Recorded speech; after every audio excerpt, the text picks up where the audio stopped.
नमस्कार। आप सभी का बहुत बहुत स्वागत है आपके अपने करंट हेवन के यूट्यूब चैनल पर। साथियों, जैसे कि जो प्रशिक्षु बहुत ज़्यादा परेशान हैं इस चीज़ को लेके, मैं उनको थोड़ा सा आश्वासन देना चाहूँगा कि बहुत ज़्यादा परेशान होने की कोई आवश्यकता ही नहीं है इस चीज़ में कि मैं अपना माथापच्ची भी करूँ और प्लस मेरा काम भी ना हो।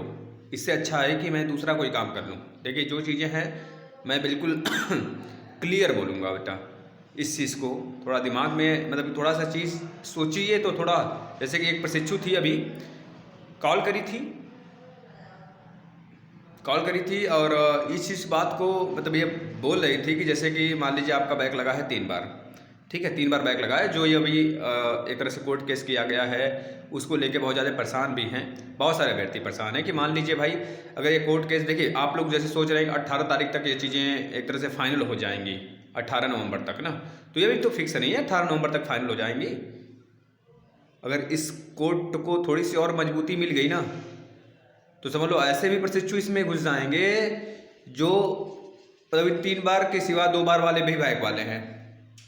केवल मतलब कि 3 बार वाले बैक मतलब कि किसी अन्य सेमेस्टर में भी बैक वाले हों, किसी एक सब्जेक्ट में तो हो ही हो 3 बार बैक, और साथ साथ में किसी अन्य सब्जेक्ट में भी बैक हो। और यह कोर्ट केस सिर्फ इसी वजह से हुआ है, इस वजह से नहीं हुआ है कि 3 बार बैक वालों का कराया जाए, सिर्फ इस वजह से हुआ है। कोर्ट केस का पूरा डिटेल स्टेटस देखेंगे उनका जिन्होंने किया हुआ है, तो इसमें साफ साफ मेंशन है कि क्यों किया गया है कोर्ट केस।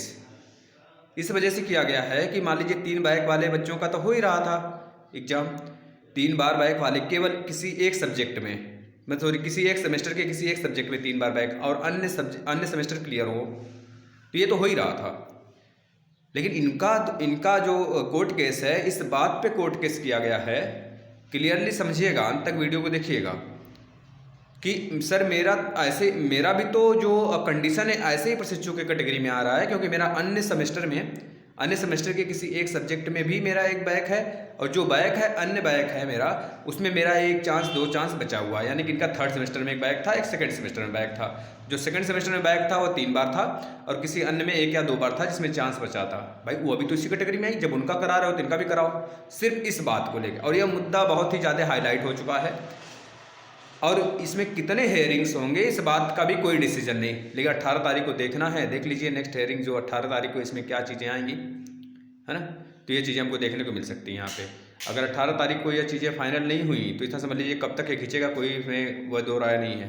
तो जो बच्चे परेशान हैं, जो बच्चे केवल DLED ही करना चाहते हैं, देखिए इसमें एक चीज़ और घिर चुका है कि जैसे कि जो 3 बार बैक वाले बच्चे हैं, उनका मतलब इनके द्वारा यही मतलब जो सचिव सर इनके द्वारा यही कहा जा रहा है, फिर हो सकता है कि सचिव सर कह रहे हैं कि हो सकता है कि जो डिसीजन आए वो 30 दिन के अंदर अगर आप फाइल करते हो तो आपका काम होगा, नहीं तो फिर नहीं होगा।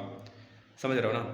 अब बच्चे हैं जो कि बच्चे SCRT भी जाने वाले हैं, बहुत सारे बच्चे हैं जो SCRT जा रहे हैं, ऐसे बच्चे हैं भी हैं जो 2nd सेमेस्टर में 3 बार बैक पास कर लिए हैं, अन्य मतलब 4था सेमेस्टर का एग्ज़ाम नहीं दिए हैं, तो उनका भी तो इसी कैटेगरी में आ गया। सारे बच्चों का जो 3 बार बैक दे लिए उनका भी निरस्त हो जाएगा, सारी चीज़ें, डिग्री वगैरह सब कुछ, अगर ये चीज़ें विपक्ष में रही तो, है ना। नहीं तो फिर संशोधन करना पड़ेगा इनको नियमावली में। ये चीज़ें सामने निकल के आ रही, मेन मुद्दा यह है। अब आपको क्या करना है ऐसे बच्चों का, मान लीजिए कुछ चीज़ें अभी तक कितनी मतलब ये फिक्स नहीं है कि फाइनल होगा, स्टूडेंट के पक्ष में होगा कि नहीं होगा, ये तो मुझे नहीं पता है, ना ही किसी को भी नहीं पता है। अब हाई कोर्ट के एक बार डिसीजन के बाद आप कुछ कर भी नहीं सकते कि धरना कराओ, प्रसाद कराओ, कुछ नहीं करोगे, सीधा सभी लोग जेल जाओगे फिर अगर ऐसा करोगे तो, ठीक है ना। क्योंकि सर्वोपरि माना जाता है न्यायालय का डिसीजन। तो ये चीज़ें हैं, अगर कुछ करना है तो उसके पहले कर लो, डिसीजन बनवा लो, कहीं कोर्ट कर लो, कोई भैया दीदी जो भी जान पहचान के हों किसी से अपना मुलाकात कर लो भाई। क्योंकि एक लोग धमकी भी दे रहे थे कि सर क्या क्या कहते हो, मतलब क्या कहना भाई, जो चीज़ें हैं पक्ष में हैं उनका क्या नाम था, सर ये कोर्ट केस जो हुआ है हमारे पक्ष में, वो हमारा क्या होगा सर, मतलब मुझे धमकी देने लगे। तो मैंने कहा भाई ठीक है, कोई दिक्कत नहीं है, धमकी देने से क्या उखड़ जाएगा आपके, कोई चीज़ दिक्कत नहीं है, मेरा काम है पढ़ाना, बच्चों को सही डिसीजन देना, मैंने वो चीज़ कर लिया। तो आपसे रिक्वेस्ट है इस वीडियो को शेयर करें और चैनल को सब्सक्राइब करके रखेंगे, सारे क्लासेस के लिए भी और सभी चीज़ों के लिए भी, है ना। जो चीज़ें डाउट बनी हुई हैं वो सारी चीज़ें मैं आपको क्लियर करता रहूँगा समय समय पर। प्लीज़ रिक्वेस्ट है इस चीज़ को शेयर करिए।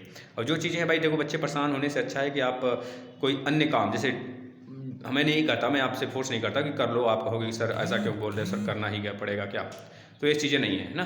तो आपसे रिक्वेस्ट है कि आप जो है कि एक तरह से बीएड का फॉर्म भी डाल देना अगर हो सकता है तो, या फिर डीएलएड फिर से कर लो। अगर ऐसा कोई आपके विपक्ष में डिसीजन आता है तो परेशान होने की कोई ज़्यादा आवश्यकता नहीं है। लाइफ में स्ट्रगल तो करना ही करना है, चाहे जिस रूप में करना पड़े। समझ लीजिए आपको इसी रूप में करना है।